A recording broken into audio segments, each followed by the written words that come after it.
Hi guys, I am Angie. My channel is If the Creek Don't Rise, and I'm so glad you are back for another week of What's for Dinner. If you are brand new, so glad you stopped by. I have a lot of food content on my channel, things that we eat around here. Hopefully that can give you some inspiration. I like to show grocery hauls. Finding new and fun things at the grocery store just keeps things a little bit fresh and new in the kitchen. I love that. I will occasionally show decorating videos because I love to decorate my home. As I say, all things heartfelt and homey down here, and that's just part of it as well. And then we love to travel, and I like to put together videos that show some of that. They're great for our memory's sake, and I hope you all enjoy them too. All right, all that being said, you guys, let's jump right on into this week's video.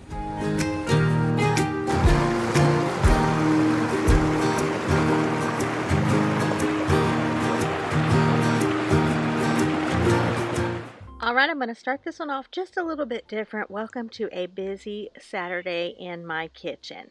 I had a lot of things to get done, and I am just going to show you what all I'm getting into. So I'm putting together this delicious, very cool, refreshing summer salad. I saw this on Jessica O'Donoghue's channel a while back, and it reminded me of this. I've made it before, but it's been a very long time, and my husband James loves pistachio stuff. I should make stuff like this more often, but this is a great summer salad. What I'm doing here, I had a can of chunk pineapple. What I really needed was about a half a can of crushed pineapple. So I just used half of the can there, about half of the juice, and I just used my meat masher type tool there and crushed up my pineapple myself. Worked out just fine. Into that, you're going to put a box of pistachio pudding mix, and you just kind of want to get that all mixed around. And next, it calls for some chopped pecans. You could use any nuts that you wanted, or you could leave nuts out. I love chopped pecans. We really love that. So in the pecans went, and she also said that her mom puts in some coconut, just kind of her own little add-in. And I had some toasted coconut in the fridge.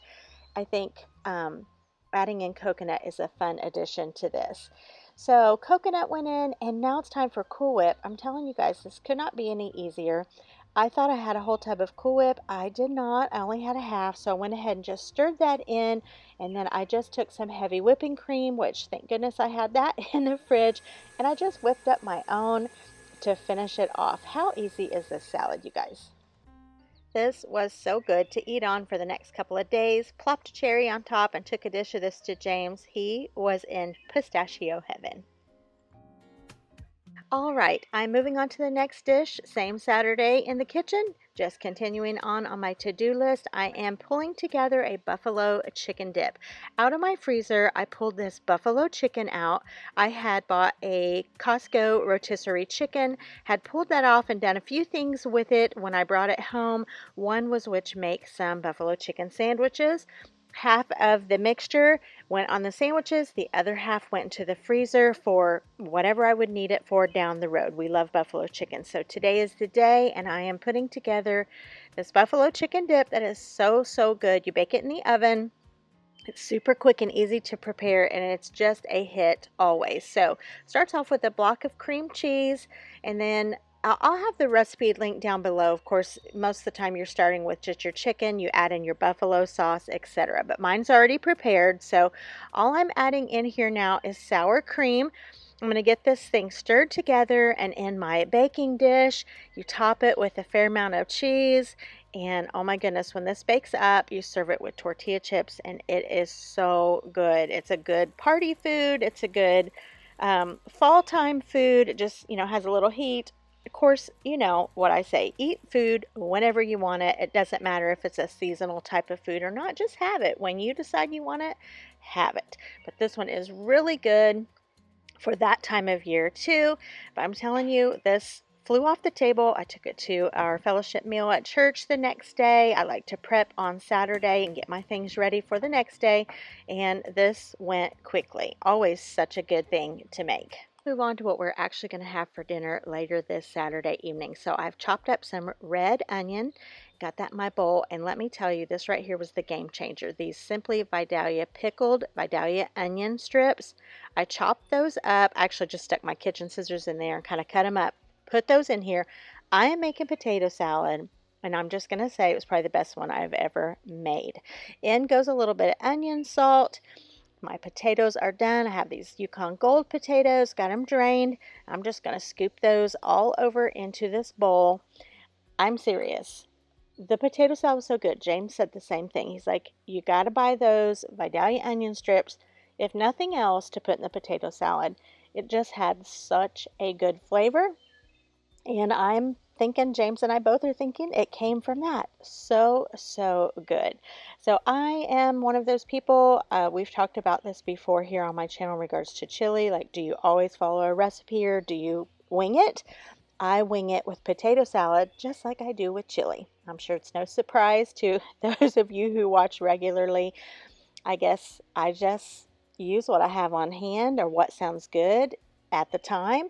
So that's what I do with potato salad. So here we've got those onion strips. We have some fresh red onions. We have the potatoes. We're getting those all mixed around. I'm going to go in with a little bit of mustard, some Duke's mayonnaise. I've got some boiled eggs cooking up on the stove, or some eggs boiling on the stove. I'm going to add those on the top, and this is going to be the perfect addition to go with our burgers.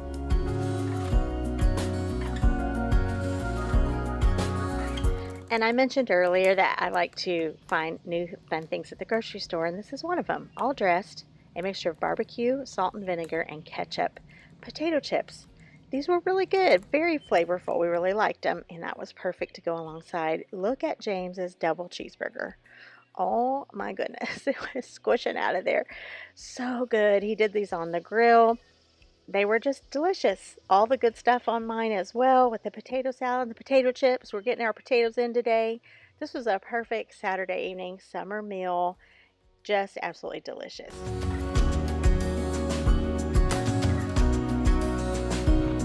And it's a rare occasion that I show you our meals in order, but this is actually the next day on Sunday. We were wanting French toast. When we were on our little vacation celebrating our anniversary, we went to Frankenmuth, Michigan, and I've got my video coming up. I've been working on it. It's taken me some time, but we wanted French toast for breakfast, but something else won out for both of us. So I told James, I said, I'll make us some French toast. Once we get home, we'll have that. So that's what I'm making today. Now, lest you think I think that you don't know how to make French toast. Absolutely not. But what if you are watching for the first time and you're a new cook and you think, I don't know how to make French toast? Well, here you go, French toast. I am making some cheesy scrambled eggs as well. There had been some bacon fried in this skillet, so you can see some of the residue from that. Let me just tell you, bacon grease makes a great little flavor blast for your scrambled eggs if you happen to have that in the pan after you fry up your bacon. So I just made simple French toast. James likes very eggy French toast. So I make sure to get plenty of egg on his, put a little heavy whipping cream in with that, and fry this up. I had 4 slices of regular bread. I wanted to use those. And then I had 4 slices of Ezekiel bread, and I wanted to get that all done. So we made plenty of French toast. We had some extras left for the next day. And like I said, French toast is easy. I know you know how to make it, but in case you have forgotten that French toast is good for dinner as well as breakfast, here is your reminder. And it's so quick, so easy. It's just always delicious every time. We don't have it very often. I don't know why, but we don't. And so when we do, it's just extra delicious, of course. So here we are going in with some maple syrup on top, and I don't like maple syrup on anything else besides my French toast or my pancakes. Like, I don't want it on my eggs or bacon, so I always put mine on a separate plate. Here we go. That was a delicious Sunday evening supper. All right, tonight for dinner, I was wanting some Ritzy chicken, and to go along with it, I'm making my mom's recipe for chicken in a biscuit. I have showed this a couple times on my channel, and I am going to show you again as I pull this together. It's so quick and easy. It takes 3 ingredients to make one of the easiest, most delicious dishes ever. I promise you. Try it. You'll love it. You basically have 1 can of the small biscuits, not the grands, the smaller ones. You can use the grands if that's all you have, but I'm telling you the way she made it, which was 1 can of the small biscuits, 1 can of cream of chicken, and you fill that can up with milk. Like I said, it takes nothing else. It is delicious just like that, and I am making that tonight. Now, I am doubling it because I have 2 cans of the biscuits that really need to be used. They've been in my fridge for a while. The Kroger that I shop at sells them like in a 4-pack. So I usually have those that way and need to work through them. So, it's never a problem when I'm making chicken and a biscuit. I'm always glad to have those little biscuits to make this. So as you can see here, it comes together quickly and easy. Mix this all together, pour it over, bake it in the oven. So good. So let's continue on with this. I'm going to show you how to make this Ritzy chicken as well. Okay, I'm getting ready to pour in my mixture here over these biscuits, and I was thinking a funny story. When I was a kid and my mom made these, this was one of my very favorite things that she made. And I had a cousin who would spend some time with us sometimes, and he loved it so much. I remember one time him calling my mom and asking her how to make these because he wanted to make them himself. But when I was a kid, Mom would let me help in the kitchen, of course, and I remember when she made these, she would let me mix the cream of chicken soup with the milk, and I don't remember her ever owning a whisk, ever. She didn't do whisks for whatever reason, and I remember doing them with the spoon or the fork, and she's like, now get all those lumps out, make sure you get all those lumps out so it's all smooth. And I don't do that today. I go quicker, I use a whisk, and I still don't take all the time to get the lumps out. But the secret is it bakes up just fine. The lumps go away when it bakes. So, Mom probably never knew that because she always got all the lumps out. Oh, goodness gracious. Well, anyhow, I'm going to put a little bit of black pepper over the top. And I don't think Mom ever did that. We just put it on there when we got ready to eat. And then I always put a little parsley on mine because I like the green on the top. But today I'm doing a little bit of onion salt because it's almost gone. And I'm just going to finish it off here. So I like a little green on the top. Seriously, this needs nothing else. It doesn't need other seasoning. It doesn't need anything. It's just delicious like it is. And if you like a dumpling or chicken and noodles or something along those lines, you would probably like this, or a pot pie, something like that. It's just basically that type of flavor with these simple ingredients. Okay, so I'm making Ritzy chicken to go along with this. This is 1 sleeve of Ritz crackers crushed, or any type of butter cracker. This is actually the Aldi brand one, and they don't have to be crushed to an exact size, nothing like that. I'm gonna go in here with some black pepper and a little bit of onion salt, not much, but a little. And I'm gonna go in with about half a pack of this ranch seasoning. You can add the whole thing if you want. I just think for the chicken I have, about a half a pack I think is gonna be plenty. And this will be what I'll coat the chicken in. I'm going to first dip it in this egg that I have scrambled up here. So I'm going to dip the chicken in the egg and then in this, and then I'm going to put it on my baking sheet. Now, Ritzy chicken, the way I usually make it, I dip my chicken in butter and then in the coating. But today I'm doing it in egg. It works great either way. Okay, I'm down to my last 3 tenders here. James came in and I was chatting with him. And once you get your hands all coated in this stuff, you just want to keep going. So I think this looks like it's about balanced out. Sometimes you don't have enough or you have too much, and I think this one looks like it's just about right. This is so good. I first had this a friend of ours, Jennifer. They had us over for dinner and she made this, and I loved it. That was many years ago, and it's just so good. Okay, here we go. Last little chicken. My battery's about to die. And look below for bake times, recipes, all the stuff. I will have it down below in the description box. Okay, last one. That worked out pretty good. I just have a little bit of egg left in my bowl, so that worked out. All right, I have yucky fingers, but I'm gonna scoot you over so you can see that pan of chicken getting ready to go in the oven. This chicken is so good. The flavor from the ranch and the crackers just gives it a delicious taste and a little bit of a crunch, which is so great. And we just love this one so much. And of course, the chicken and the biscuits, always a winner. I kind of tested out that center one there. That's what you want to do, just to make sure that the dough is cooked all the way through. So the center one there shows that I was testing that one. Like I said, this was so good. I just put a little bit of hot sauce on mine. Did not even make other sides to go with this. This was perfect just like it was. If you give these recipes a try, make sure you come back and let me know. And I hope you love it as much as we do. Do you know that I did not start making homemade biscuits till just a couple years ago? I am 50 years old, and I just did not make homemade biscuits until just a few years ago.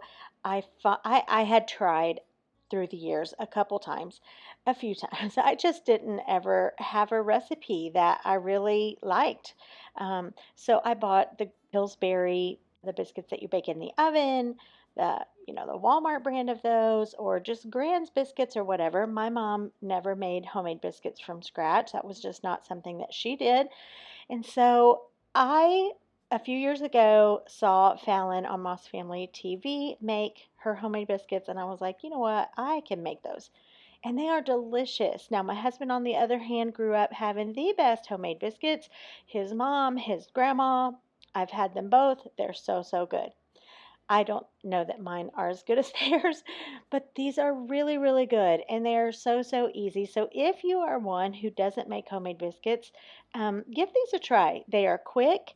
They are really easy. So I had a hankering for homemade biscuits. I haven't made these in a long time. We just haven't had biscuits in a good long while. So I was hungry for those, and boy, they hit the spot. So I am showing you here while I'm talking how to make these biscuits. I'll have the recipe down below, but basically it's 2 cups of flour, 6 cups of cold butter, cut up into little pieces, and a cup of milk, buttermilk if you have it or prefer it. I honestly don't have a preference, and I rarely have buttermilk. I know I could make my own buttermilk by using the vinegar or the lemon juice, but I usually just do regular milk.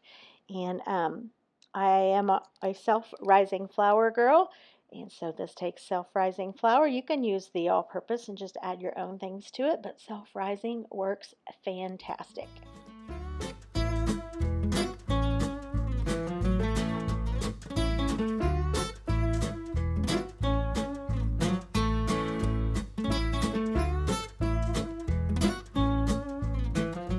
As you can see, I prefer mixing mine up with a fork because I just don't love all of the dough all over my hands in the mixing process. So, and then you just have a little flour left out in case you need to flour your biscuit as you are rolling them or pulling it off. So I have some excess flour right there on the top. You can see that I'm kind of dipping into that.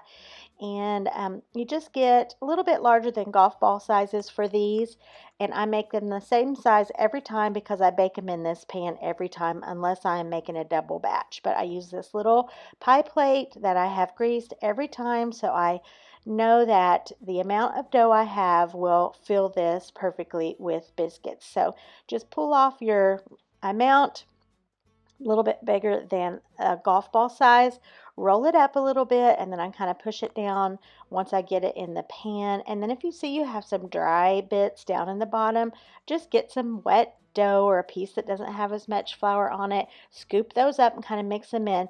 Overall, you don't want to overwork your dough, so once you've gotten it all mixed, you're not going to have a whole lot of bits down the bottom anyways. But simple as can be. I just kind of get these all filled up in the pan here and stick them in the oven.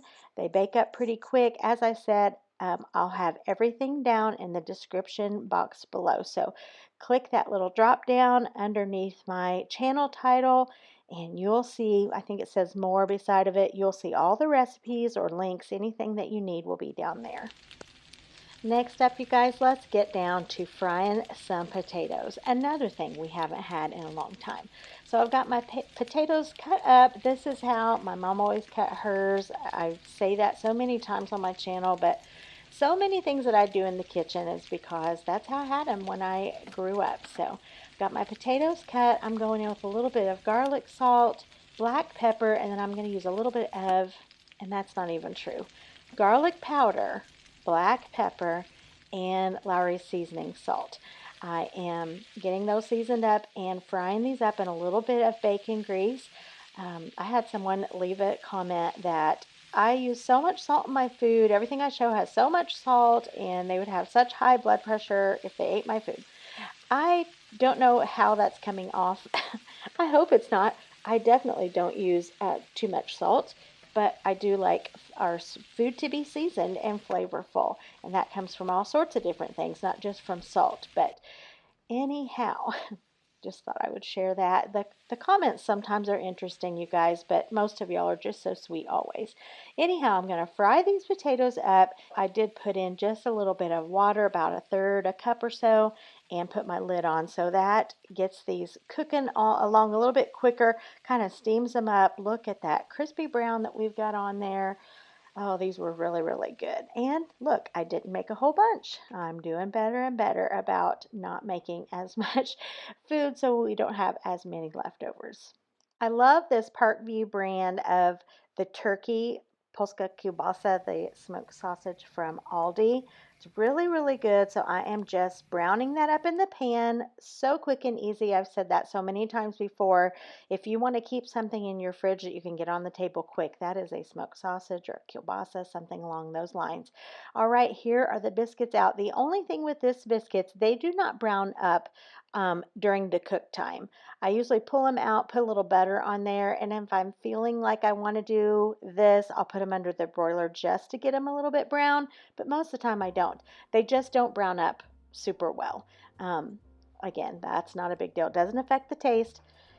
So good though, especially with some butter on the top while they're warm.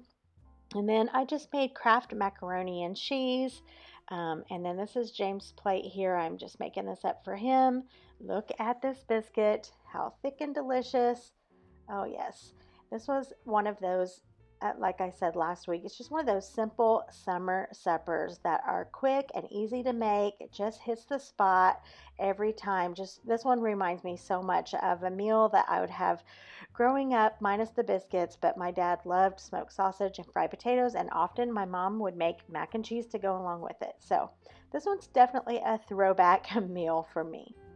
I'm going to show you one last thing before I close out this video. On July the 25th, this week, on Tuesday, my sister hosted a Christmas in July for our side of the family. She hosts Christmas in December for our side of the family, and so she wanted to do this Christmas in July, and we actually kind of did some planning for our family Christmas in December. Can you believe it's just 5 months away? I made these cutout cookies to take along, and they look like something that my grandsons would have made, but I did make them. I didn't have any grandsons here to help me that day. They were so fun to make. They weren't that beautiful, but they were so tasty. And then my sister's husband is a fisherman extraordinaire, so we had fresh caught fish that he had caught and fried up. She made a low country boil, all the fixings to go with it. It was so much fun. We just enjoyed each other's company and talked about how quick Christmas is right around the corner, you guys. It is. It's going to go by quick. All right. Thank you guys for watching. I hope you got some inspiration this week. I love it when you come by. I love your comments. I love chatting with you down there in the comments. Take care this week, you guys, and I'll see you, good Lord willing, the next time. Good Lord willing, and the creek don't rise.